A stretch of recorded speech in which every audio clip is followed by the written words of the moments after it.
तो अगर आप एसएससी की तैयारी कर रहे हैं तो एसएससी एग्ज़ाम की तैयारी के लिए जनरल अवेयरनेस सेक्शन बहुत ही इंपॉर्टेंट है।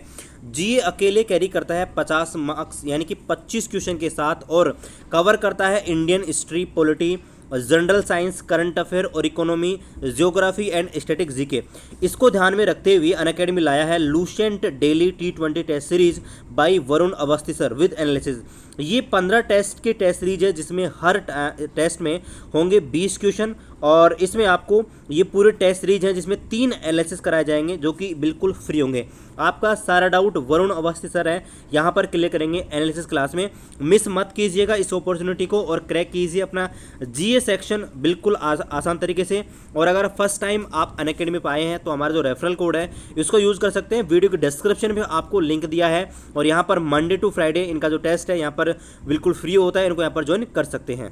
हेलो दोस्तों, स्वागत है आपका आपके अपने यूट्यूब चैनल रेलवे की पाठशाला पे। और दोस्तों आपका इंतज़ार खत्म हुआ और आप सभी की रिक्वेस्ट पर आज मैं फिर से रिस्टार्ट कर रहा हूं। जो ग्रुप डी भर्ती 2018 की जो सीरीज थी उसको हमने कंटिन्यू किया था। 108 शिफ्ट मैंने करवा दी थी साइंस की शिफ्ट बाय शिफ्ट। और आज मैंने आपको 3 दिन पहले पोल डाला था टेलीग्राम ग्रुप पर कि 2 सीरीज अपनी चला रखी है। एक है साइंस की 5 आर की सीरीज जिसमें टॉपिक वाइज हम साइंस के जो भी टॉपिक होते हैं उनको पढ़ते हैं, और एक मैंने चला रखी है ग्रुप डी भर्ती 2018 की। उसको मैंने बीच में रोक दिया था और उसमें मैंने 108 शिफ्ट करा दी थी टोटल 135 शिफ्टों में से। तो मैंने यहाँ पर पोल डाला था और आपसे पूछा था कि कौन सी सीरीज है यहाँ पर शुरू की जाए। तो आप में से 65% लोग थे वो यहाँ पर ग्रुप डी भर्ती 2018 वाली जो सीरीज थी इसको कंटिन्यू करने के लिए यहाँ पर पोल में बोल रहे थे। तो मैंने यहाँ पर सीरीज है इसको शुरू कर दी है और यहाँ पर 5 की सीरीज है वो यहाँ पर नहीं आएगी। उसके लिए आपको थोड़ा वेट करना पड़ेगा क्योंकि ये सीरीज जब खत्म होगी तभी वो यहाँ पर आ पाएगी, क्योंकि आपको तो इनमें बहुत टाइम लगता है पीडीएफ को टाइपिंग करने में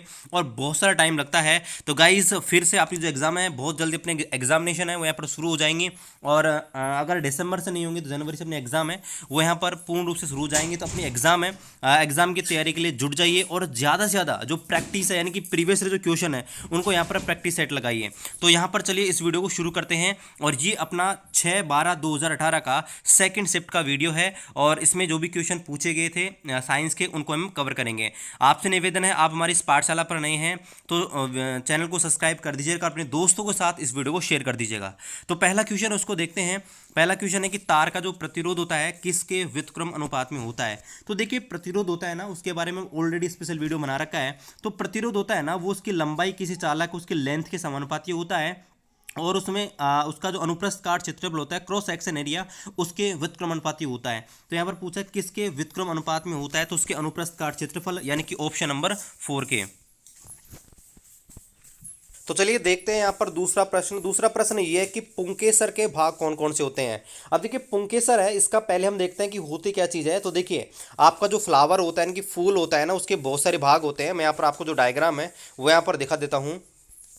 दिख रहा है ये आपके फूल का यानी कि फ्लावर का है। और इसमें जो रिप्रोडक्शन होता है ना उसमें क्या होता है कि आपके यहाँ पर 2 भाग होते हैं इसके, एक मेल वाला और एक फीमेल वाला। तो यहाँ पर देखिए जो आपको लेफ्ट साइड में जो पार्ट दिख रहे हैं वो आपके फीमेल के हैं। इसमें आपके स्टिग्मा आता है, स्टाइल आता है और ओवेरी आता है। और आपका जो पुरुष वाला जो भाग होता है उसको पुंकेसर बोलते हैं। इसमें आपका एंथर आता है, फिलामेंट आता है और पीटल आता है। तो ये आपसे पूछा गया है कि यहाँ पर कौन सा जो भाग है वो आपके पुंकेसर का है, यानी कि पुंकेसर यानी कि जो पुरुष वाला जो भाग होता है फूल के अंदर वो कौन सा होता है। तो यहाँ पर एक होता है पराकोश और एक होता है तंतु जिसको प्रतंतु भी बोलते हैं हिंदी में, यानी कि एंथर और फिलामेंट, यानी कि ऑप्शन नंबर 2 है इस क्वेश्चन का राइट आंसर आ जाएगा। और मैं आपको पीडीएफ के लिए बता दूं, जो पीडीएफ है इसकी आपको अवेलेबल हो जाएगी जैसे अपनी 135 शिफ्ट कंप्लीट हो जाएंगी। हमारी जो ऑफिशियल वेबसाइट है उस पर जो सारी पीडीएफ है 1 से लेकर 135 शिफ्ट की आपको यहाँ पर मिल जाएगी।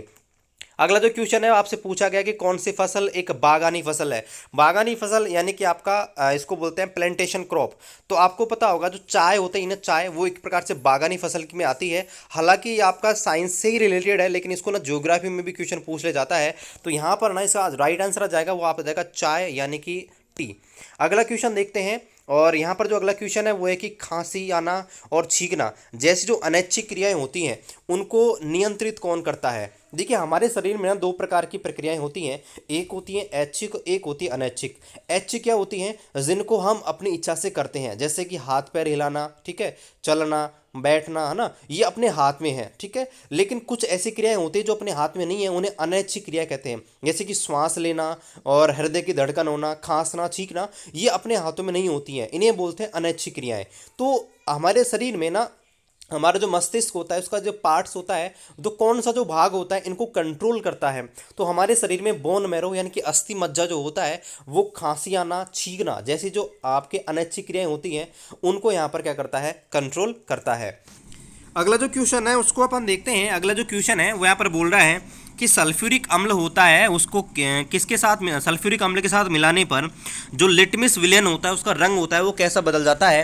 तो देखिए सल्फ्यूरिक अम्ल है ना, एक प्रकार का एसिड होता है, मतलब अम्ल होता है।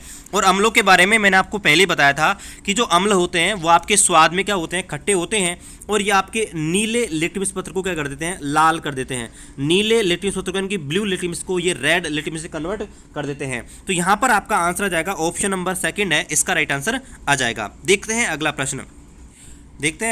अगला प्रश्न ये कि m द्रव्यमान और 9m द्रव्यमान के दो निकाय समान गतिज ऊर्जा के साथ स्थानांतरित हो रहे हैं, तो उनकी रेखीय संवेग अनुपात क्या होगा।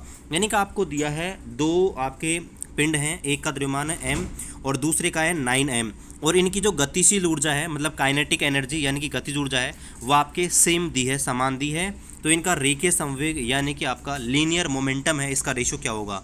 तो देखिए आपको जो चीज़ दी गई उसको हम हल करते हैं। यहाँ पर दिया गतिज ऊर्जा, गतिज ऊर्जा क्या होती है, 1/2 mv²। लेकिन यहाँ पर देखिए जो द्रव्यमान है वो यहाँ पर m है, तो इसका तो m है, और v है, v इसका मान लेते हैं, इसका जो वेग है v1 है, तो 1/2 mv² हो गया इसका।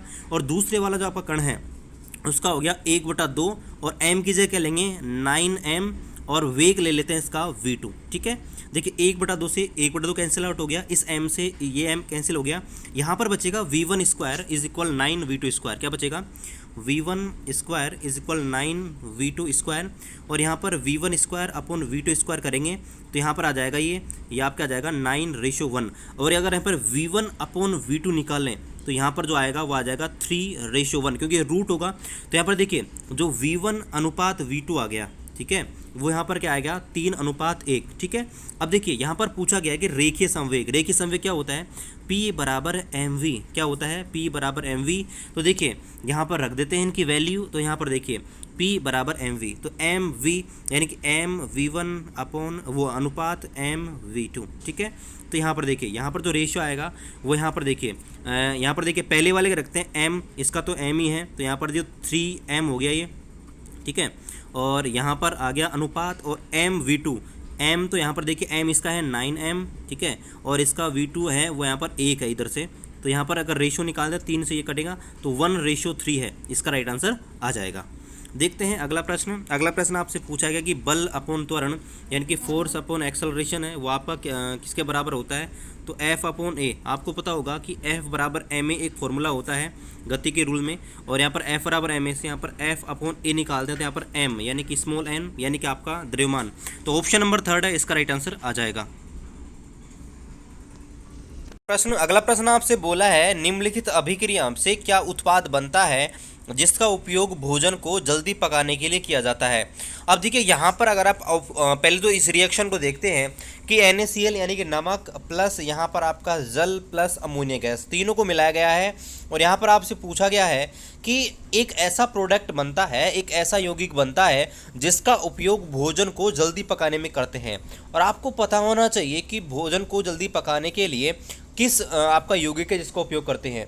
तो हम पहले आपके जो सोडे हैं उनके बारे में पढ़ चुके हैं। एक आपका होता है धावन सोडा, एक होता है आपका मीठा सोडा, कास्टिक सोडा, ठीक है। तो यहाँ पर आपका क्या होता है, जो आपका सोडियम हाइड्रोजन कार्बोनेट होता है जिसको होता है सूत्र NaHCO3, सोडियम हाइड्रोजन कार्बोनेट, ये इस अभिक्रिया के फलस्वरूप बनता है। और यहाँ पर इसका उपयोग है भोजन को जल्दी पकाने के लिए, इसका उपयोग किया जाता है NaHCO3 का, ठीक है। चलिए इसको दूसरी भाषा में बेकिंग सोडा भी कहते हैं, इसका जो दूसरा नाम है वो आपके बेकिंग सोडा, ठीक है, ये इसका दूसरा नाम है, बेकिंग सोडा भी इसको कहते हैं। अगला प्रश्न है वो आपका है निम्न में से कौन सा एक पशु उत्तक नहीं है। अब देखिए मैं आपको एनिमल टिश्यू के ऊपर ऑलरेडी वीडियो बना चुका हूँ जिसमें आपको बताया है कौन कौन से उत्तक होते हैं और उनका क्या काम होता है। तो यहाँ पर देखिए पेशी ऊतक, मसल्स ऊतक होते हैं, कनेक्टिव टिश्यू होते हैं, एपिकल जो टिश्यू होते हैं वो आपके पशुओं में पाए जाते हैं। लेकिन यहाँ पर देखिए चौथा ऑप्शन है ना तंत्रिका ऊतक यानी कि नर्व टिश्यू, इसको ना न्यूरॉन भी कहते हैं, इसका दूसरा नाम होता है न्यूरॉन। और आपको पता है न्यूरॉन है पशु में नहीं पाया जाता है, ये हमारे मानव शरीर के अंदर पाया जाता है। ठीक है, तो ऑप्शन नंबर 4 है ना इसका राइट आंसर आ जाएगा। अगला जो प्रश्न है वो आपका जो ध्वनि है यानी कि आपका साउंड वाला चैप्टर है उससे यहाँ पर किया गया है, और मैं आपको फिजिक्स से पहले करवा चुका हूँ एक बार, तो उसमें आपको ये जो क्वेश्चन है ऑलरेडी मैं करवा चुका हूँ। देखिए आपको पूछा गया है कि एक ध्वनि स्रोत है उससे 400 हर्ट्ज आवृत्ति, ठीक है, आपको म्यू यानी कि आवृत्ति का मान दिया है 400 हर्ट्ज, और यह आपको दिया है, और यह 2.5 मीटर तरंग दैर्घ्य की तरंग भेजता है, यानी कि लैम्डा का मान आपको दिया है 2.5 मीटर। ठीक है, तो आपसे पूछा गया है ध्वनि का वेग यानी कि ध्वनि की चाल तरंग है उसका वेग ज्ञात कीजिए। अब देखिए यहाँ पर ना ध्वनि वाले चैप्टर में सिर्फ एक ही आपका फॉर्मूला काम आता है, मैं आपको पहले भी डिस्कस कर चुका हूँ। वो जो फॉर्मूला होता है वो होता है v बराबर लैम्डा म्यू। ठीक है, ये फॉर्मूला होता है।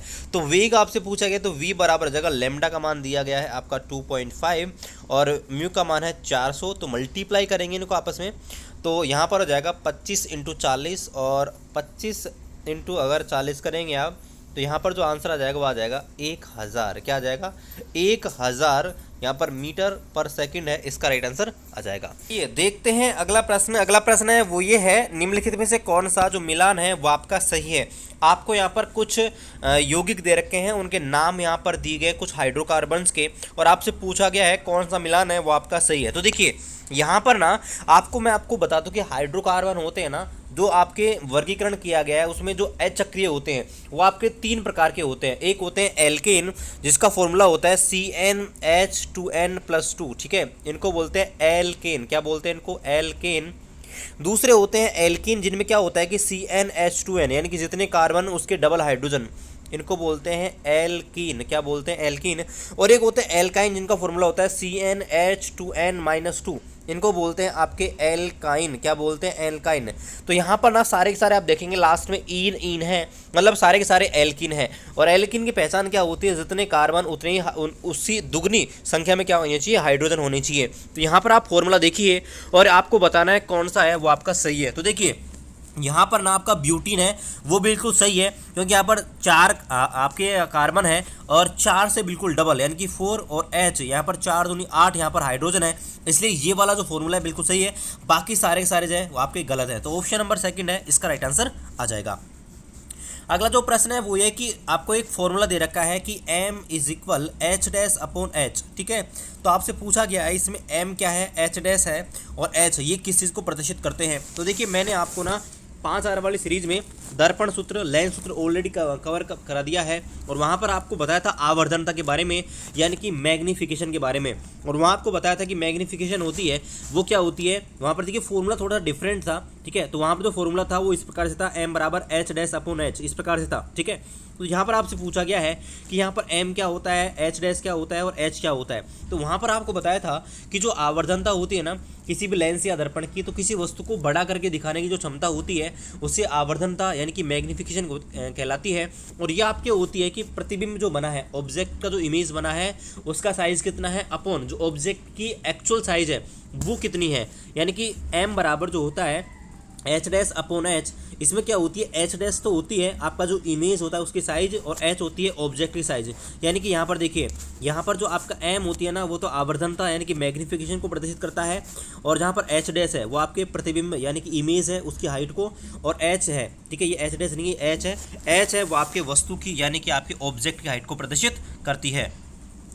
देखते हैं अगला प्रश्न। अगला प्रश्न आपको दिया गया है यदि विद्युत आवेश का मान Q है और समय अगर t है, तो आपसे पूछा गया है कि विद्युत धारा ज्ञात करने का जो फॉर्मूला है वो यहाँ पर क्या होगा। तो मैंने आपको बताया था कि विद्युत धारा होती है ना वो आवेश के प्रवाह की दर को ही हम विद्युत धारा कहते हैं। यानी कि जो विद्युत धारा होती है इलेक्ट्रिसिटी वो आपके होती है आवेश के प्रवाह की दर यानी कि Q/T। लेकिन आपसे पूछा गया है कि यहाँ पर जो विद्युत धारा होती है उसका फॉर्मूला, तो आई का जो फॉर्मूला होता है वो आपका हो जाएगा आवेश बटे टाइम यानी कि Q/T। ऑप्शन नंबर 1 है इसका राइट आंसर आ जाएगा।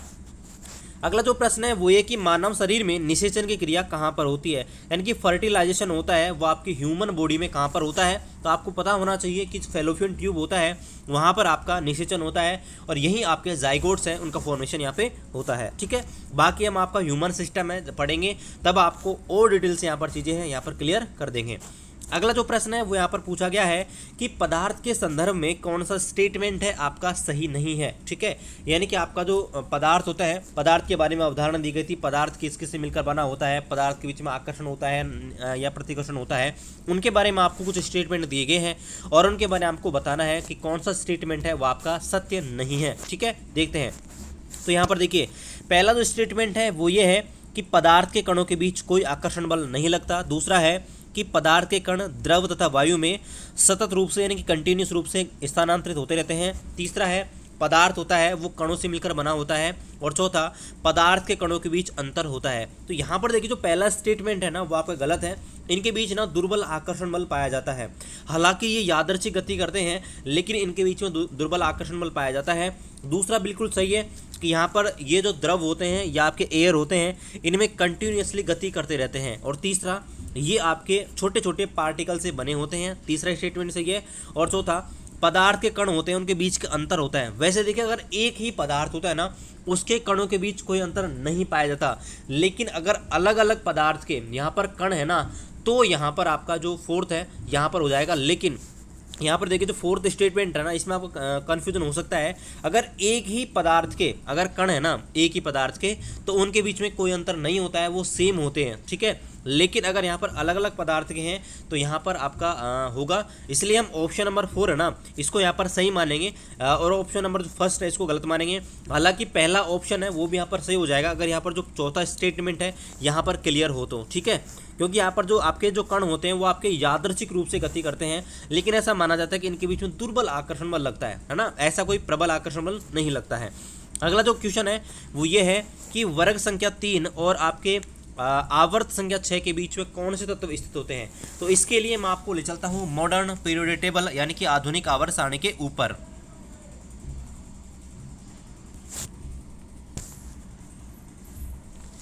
ये है अपनी मॉडर्न पीरियोडिक टेबल और यहाँ से पूछा गया है कि यहाँ पर वर्ग संख्या तो होनी चाहिए इनकी आपके 3 और यहाँ पर इनका आवर्त होना चाहिए 6। तो देखिए यहाँ पर अगर आपको बताएं तो देखिए ये आपके होते हैं पीरियड यानी कि आवर्त 1 2 3 4 5 6 7 पीरियड होते हैं आधुनिक आवर्त सारणी में। और यहाँ पर जो वर्ग होते हैं वो ऊपर से होते हैं 1 2 3 4 ऐसे 18 होते हैं। तो आपसे पूछा गया है कि तीसरा तो वर्ग होना चाहिए, मतलब ये वाली लाइन होनी चाहिए और आपका जो आवर्त है वो ये वाला होना चाहिए। तो आपको बता दूं कि यहाँ पर ना क्या होता है कि यहाँ से देखिए जो आपका 57 होते हैं, आपका जो एलिमेंट होते हैं 57 से 57 के बाद वो आपके कहते हैं लेंथेनाइड। तो आपसे यही पूछा गया है, देखिए क्वेश्चन को आप पढ़िए। क्वेश्चन में आपसे पूछा गया है कि वर्ग संख्या 3 होनी चाहिए और आपका आवर्त 6 होना चाहिए, इसमें कौन से तत्व स्थित होते हैं। तो इनमें आपके होते हैं लेंथेनाइड, जबकि आपका आवर्त संख्या 7 में स्थित होते हैं आपके एक्टिनाइड। से आपको ध्यान रखना है। अगला जो प्रश्न है वो ये है कि तना जो होता है, तना यानी कि स्टीम, और आपका जो जड़ का घेरा जो होता है, आपने देखा होगा एक तो तना होता है, ठीक है, तना जो पेड़ होता है उसका एक तो तना होता है, एक उसकी जड़ होती है। वो किसकी वजह से उनमें वृद्धि होती है, उनका जो घेरा होता है सर्किल होता है, किसकी वजह से, कौन से ऊतक में वृद्धि होने के कारण उनमें वृद्धि होती है। ठीक है, तो आपका जो लेटरल मेरिस्मेटिक टिश्यू होता है, ठीक है, लेटरल मेरिस्मेटिक टिश्यू, ठीक है, इसकी वजह से आपका जो तना होता है और आपका जड़ का घेरा होता है वो आपका क्या करता है, ग्रोथ करता है पेड़ पौधों के अंदर। अगला जो प्रश्न है वो ये कि CO2 यानी कि कार्बन डाइऑक्साइड का सापेक्षिक आणविक द्रव्यमान है उसकी गणना कीजिए। तो देखिए CO2 होना, इसमें देखिए कार्बन होता है वो आपके 12वें नंबर पे आता है, ठीक है, प्लस ऑक्सीजन होते हैं ऐसे 16 नंबर पे आती है, लेकिन 2 ऑक्सीजन है तो 16 × 2, तो 16 दूना हो जाएगा 32 और 32 + 12 ये हो जाएगा 44 यूनिफाइड। ठीक है, तो 44 यानी कि 44 यूनिफाइड हो जाएगा, 44। ठीक है, देखते हैं अगला प्रश्न। अगला प्रश्न आपसे बोला गया है कि किसी परमाणु के द्वारा अन्य तत्व के परमाणु के बंधे हुए इलेक्ट्रॉन को, ठीक है, ये बंधे लिखा गया, ठीक है, मैं इसको थोड़ा सही कर लेता हूँ। देखिए अब जो इसको मैंने करेक्ट कर दिया है, आपसे पूछा गया है कोई परमाणु है उसके द्वारा अन्य जो परमाणु होता है, अन्य तत्व के परमाणु, उसके इलेक्ट्रॉनों को अपनी ओर आकर्षित करने की जो प्रवृत्ति होती है ना, उसको क्या कहा जाता है। तो देखिए होता क्या है, जो आपके कुछ एलिमेंट ऐसे होते हैं जिनके पास ना इलेक्ट्रॉन की कमी होती है, ठीक है, जिनके पास ना अगर एक या दो इलेक्ट्रॉन कमी होती है, वो क्या करते हैं कि अन्य तत्वों के इलेक्ट्रॉन को अपनी ओर आकर्षित करते हैं। ठीक है, तो ये जो प्रवृत्ति होती है इसको हम बोलते हैं विद्युत ऋणात्मकता, यानी कि विद्युत ऋणता, इलेक्ट्रोनेगेटिविटी इसको बोलते हैं। ठीक है, तो यहाँ पर देखिए आपका जो इलेक्ट्रोनेगेटिव होती है ना, वो आपकी होती है सबसे ज़्यादा फ्लोरीन की, उसके बाद में ऑक्सीजन की, उसके बाद में नाइट्रोजन की। ये जो क्रम है ना बहुत ही इंपॉर्टेंट है अपने एग्जाम के लिए। ये जो क्रम है यहाँ पर पूछा जाता है कि विद्युत ऋणता यानी कि इलेक्ट्रोनेगेटिविटी होती है, उसका क्रम क्या होता है। इसका क्रम होता है FON यानी कि फ्लोरीन की, उसके बाद में ऑक्सीजन की, उसके बाद में नाइट्रोजन की, यानी कि फ्लोरीन होता है सबसे अधिक विद्युत ऋणात्मक तत्व आपके होता है। अगला प्रश्न आपसे बोला गया है निम्नलिखित में से किसका घनत्व जल के घनत्व से अधिक होता है। अब देखिए घनत्व के बारे में मैं आपको एक चीज़ बता दूं कि जिसका भी घनत्व ज़्यादा होता है ना, आपको ध्यान रखना है कि वो वस्तु डूब जाती है, और जो वस्तु हल्की होती है वो आपके तैरती है। बस इतना सा कॉन्सेप्ट याद रख लीजिए, आपका जो डेंसिटी वाला जो कॉन्सेप्ट है यहाँ पर क्लियर हो जाएगा। तो देखिए पानी की बात कर रहा है, तो सीधी सी बात है, आपको दिए गए ऑप्शन में से सोचिए कि कौन सी चीज़ जो पानी के अंदर डूब जाएगी उसका घनत्व क्या हो जाएगा, जल से ज़्यादा हो जाएगा। देखिए कॉर्क नहीं डूबेगा, ठीक है, बर्फ़ नहीं डूबेगी, थर्माकोल नहीं डूबेगा, लेकिन जो लोहे की कील है वो आपकी डूब जाती है। ठीक है, इसलिए इसका घनत्व, इसकी डेंसिटी है आपके क्या हो जाती है, पानी से क्या होती है, ज़्यादा होती है। अगला जो क्वेश्चन है वो यह है कि बिना बुझा हुआ चूना यानी कि क्विक लाइम होता है, उसका फॉर्मूला क्या होता है। तो देखिए दो प्रकार के चूने होते हैं, एक आपका होता है बिना बुझा, ठीक है, एक होता है बुझा हुआ। ठीक है, तो देखिए बिना बुझा क्या होता है, CaO यानी कि कैल्शियम ऑक्साइड होता है ना, इसको हम बोलते हैं बिना बुझा हुआ चूना यानी कि क्विक लाइम। ठीक है, अगर इसके अंदर जल ऐड कर देते हैं H2O, तो ये आपका बन जाता है Ca और OH का होल ट्वाइस। ठीक है, तो ये आपका हो जाता है बुझा हुआ। तो आपसे पूछा बिना बुझा हुआ यानी कि CaO, इसको बोलते हैं आपका लिक्विड लाइम। ठीक है, यानी कि आपका बुझा हुआ, आपका बिना बुझा हुआ चूना। देखते हैं अगला प्रश्न। अगला प्रश्न आपसे पूछा गया है कि एक वस्तु को ऊपर की ओर 14 मीटर प्रति सेकंड के वेग से फेंका गया है। ठीक है, इतना आपसे बोल रहा है कि एक वस्तु है उसको ऊपर की ओर 14 मीटर प्रति सेकंड के वेग से फेंका जाता है, यानी कि आपको दिया है u का जो मान है वो आपका दिया गया है 14 मीटर प्रति सेकंड दिया गया है, और आपको बोला गया है वह 10 मीटर की हाइट पर जाकर रुक जाती है, यानी कि हाइट जो दी गई है वो आपको दिया गया है 10 मीटर। ठीक है, और वहाँ जाने के बाद उसका जो अंतिम वेग है यहाँ पर 0 हो जाता है। तो आपको बोला गया है यहाँ पर उच्चतम बिंदु तक जाने में लिया गया समय है वो यहाँ पर ज्ञात कीजिए। अब देखिए यहाँ पर आपको बताया था कि गुरुत्वीय बल के एक अधीन जो गति होती है उसका जो फॉर्मूला होता है ना वो आपका थोड़ा चेंज हो जाता है। जब कोई वस्तु हम गुरुत्वीय त्वरण के विरुद्ध फेंकते हैं ना, तो गति के तीनों समीकरण होते हैं वो आपके चेंज हो जाते हैं। अगर हम ऊपर की ओर फेंकते हैं तो हम ग्रेविटी के विरुद्ध कार्य करते हैं, और जब भी ग्रेविटी के विरुद्ध कार्य करते हैं वहाँ पर जो A है ना, उसको लिया जाता है -g के बराबर। तो यहाँ पर देखिए यहाँ पर 3 समीकरण अपने पास होते हैं गति के, तो 3 समीकरण में से कौन सा लगाना है ये हमको खुद को सोचना है। तो देखिए यहाँ पर देखिए जो पहला फॉर्मूला होता है वो आपका होता है v बराबर, ये सिंपल सा होता है v बराबर u प्लस AT, ये होता है v बराबर u प्लस AT। अब यहाँ पर देखिए हमको ना जरूरत पड़ेगी g की। ठीक है, तो g हम ले लेंगे। यहाँ पर देखिए g तो आपको लेना है, अगर दिया हुआ नहीं है तो g बराबर ना आपको 10 कंसिडर कर लेना है। तो देखिए यहाँ पर ये जो फॉर्मूला है ना यहाँ पर चेंज हो जाएगा, क्योंकि वस्तु जो है उसको ऊपर की ओर फेंका है ग्रेविटी से। ठीक है, तो v बराबर जो फॉर्मूला हो जाएगा ये हो जाएगा u माइनस GT। क्या हो जाएगा, u माइनस GT। तो देखिए हमको ना t की वैल्यू चाहिए, लेकिन हम सारी वैल्यू रख देते हैं और t को बाद में हल कर लेंगे। तो देखिए v तो आपका है 0, 0 बराबर u बराबर है 14 माइनस g का मान है 10, और t तो हमको ज्ञात ही करना है।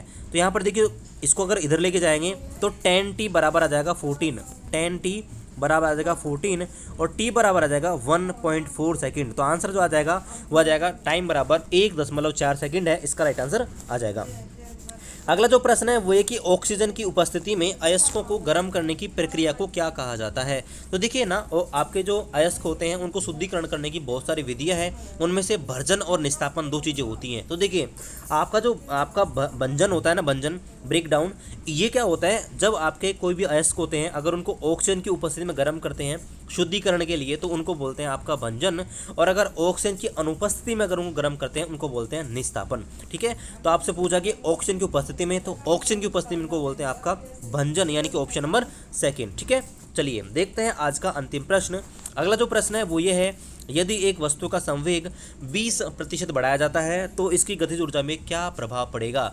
अब देखिए आपको ना पहले इन दोनों के बीच में रिलेशन पता होना चाहिए। ठीक है, क्या रिलेशन पता होना चाहिए कि संवेग और गतिज ऊर्जा में दोनों में क्या रिलेशन होता है अगर एक दूसरे को बढ़ाया जाता है तो। ठीक है, अब देखिए यहाँ पर ना संवेग होता है वो आपका होता है P बराबर mv, लेकिन जो गतिज ऊर्जा होती है वो आपकी होती है E के इज इक्वल 1/2 mv²। ठीक है, तो यहाँ से ना इनके बीच में जो डायरेक्ट रिलेशन निकालते हैं वो आपके निकलता है। यहाँ पर अगर हम रिलेशन निकालें तो देखिए एक बढ़ेगा ना तो ये इसके स्क्वायर के रूप में बढ़ते हैं। ठीक है, तो यहाँ पर देखिए जो 20% है ना, 20% आपने मैथ्स में भी ऐसे क्वेश्चन इनको हल किए होंगे। ठीक है, कि अगर यहाँ पर दो चीज़ें होती हैं 20% बढ़ाई जाती हैं, तो अगर डायरेक्ट निकालेंगे तो 20% ये बढ़ गया, 20% ये बढ़ गया, और फिर इनका परसेंटेज निकालते हैं तो 20 × 20/100। ये मैथ्स में आपने मिक्सर एलिगेशन में जरूर करे होंगे। ठीक है, तो यहाँ पर ना 20 + 20 40 + 4 यानी कि 44% है, यहाँ पर आपका बढ़ जाएगा। ठीक है, आशा करते हैं कि ये जो आपको वीडियो है बहुत ही पसंद आया होगा। जो सीरीज़ है उसको बहुत दिनों में हमने शुरू किया है,